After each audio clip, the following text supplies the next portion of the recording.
For the first time in the past 5 years, Europe has become the primary destination for American arms exports, accounting for 35% of all U.S. deliveries, according to analysts at Stockholm International Peace Research Institute. States in the Middle East received the second largest share of U.S. arms exports in 2020 to 2024. It's 33%. This was a much smaller share than in 2015-2019, 49%, according to the Stockholm International Peace Research Institute. Researchers report that European arms imports have increased by 105% over the past 5 years. The U.S. supplied 64% of these arms, a significant rise from 52% in 2015-2019. The surge in arms purchases by EU nations is driven by the need to supply Ukraine and strengthen their own defense capabilities. Meanwhile, Ukraine has become the world's largest arms importers, increasing its purchases 100-fold compared to pre-2020 levels. At the same time, Russia's arms exports plummeted by 47% between 2022 and 2024, with a total 5-year decline of 64%. The decrease since 2022 is likely mostly related to Russia's decision to prioritize the production of major arms for its own armed forces over those for export. The effects of multilateral trade sanctions imposed on Russia and increased pressure from the USA and its allies on states to avoid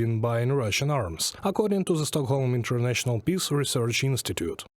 Despite the sharp drop in export, SIPRI notes that Russia remains one of the world's top 3 arms exporters. In March 2025, Russia and Iran agreed to jointly produce microelectronics. The agreement was signed by the Zelenograd Nanotechnology Center and Iran's headquarters for the development of nano and microtechnologies, according to the Russian Ministry of Industry and Trade. Experts see that this Russian-Iranian deal is an attempt by the Kremlin to re-enter the global market. According to consulting firm CAPT, Russia's microelectronics market could grow 2.7 times by 2030, reaching 780 billion rubles, and in an optimistic scenario, exceeding 1 trillion rubles. In 2022, Russia's market share was less than 1% of the global total, reports the Moscow Times.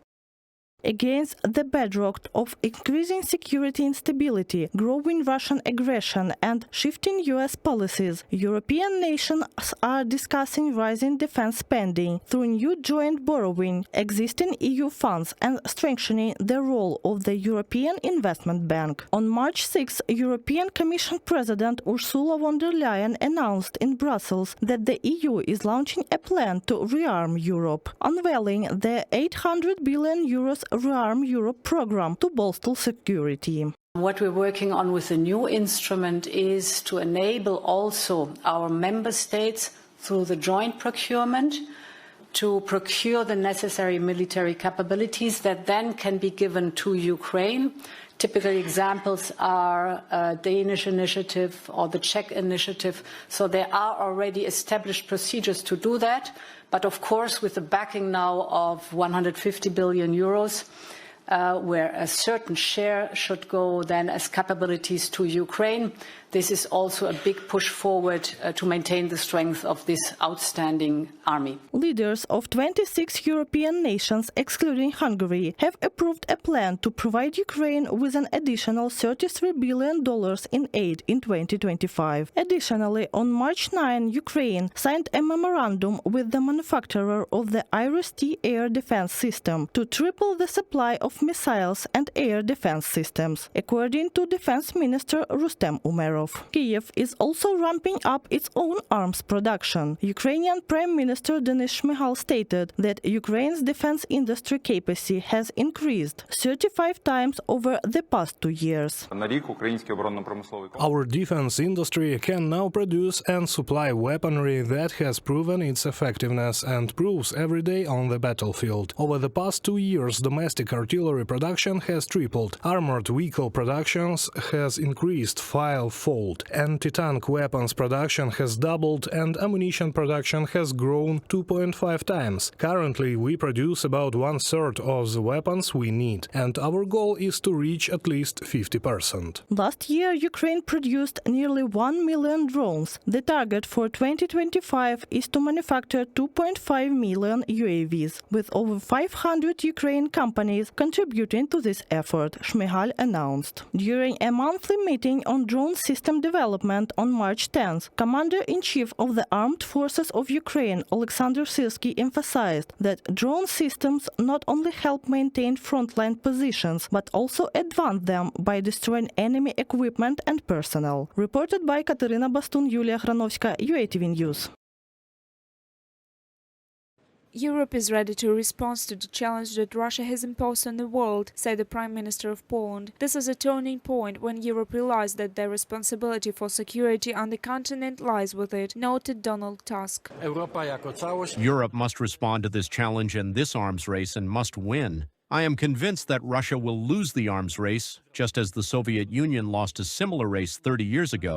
But today, everything has changed. I mean, both the European Commission's proposals and the resolve of all my counterparts in Paris and London. Everyone is determined to take on this challenge. European leaders are consolidating at all levels. The Ministers of Defense of Ukraine and Poland, Rustem Umerov and Vladislav Kosiniak-Kamysh, discussed military assistance and key needs of the Ukrainian army. They agreed to expand cooperation on ammunition supplies within the framework of the Czech initiative, the Ministry of Defense of Ukraine wrote on social media.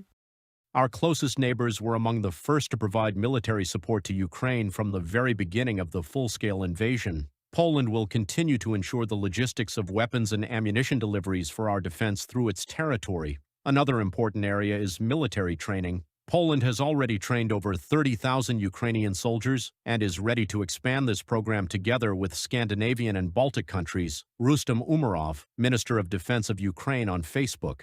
Russia has already started supplying the 46th aid package to Kyiv, valued at €200 million, said the Minister of Defense of Poland. Joint defense projects hold a special place in the bilateral partnership. We need to mobilize industry. Polish and Ukrainian industries should make joint investments, not only during the war, but also to develop their deterrence potential. These initiatives are very much needed. Improving economic relations is also very important for us. We will continue to support Ukraine. Ukraine is increasing its own arms production. This includes not only artillery ammunition, but also heavy armored vehicles and drones, a sector in which the country has become a leader. President Volodymyr Zelensky stated that as of November 2024, over 800 defense industry enterprises were operating in the country. This includes joint defense factories. Currently, Germany is the leader in this direction, according to the Ukrainian government. After our victory, Ukraine will have a powerful defense industrial complex with high production volumes. Accordingly, it will need buyers. Currently, the necessary partnerships are being established. Partners are getting used to buying Ukrainian weapons, tested on the real battlefield and modified to meet its requirements. Ministry of Strategic Industries of Ukraine, in comment to Ukrainian media.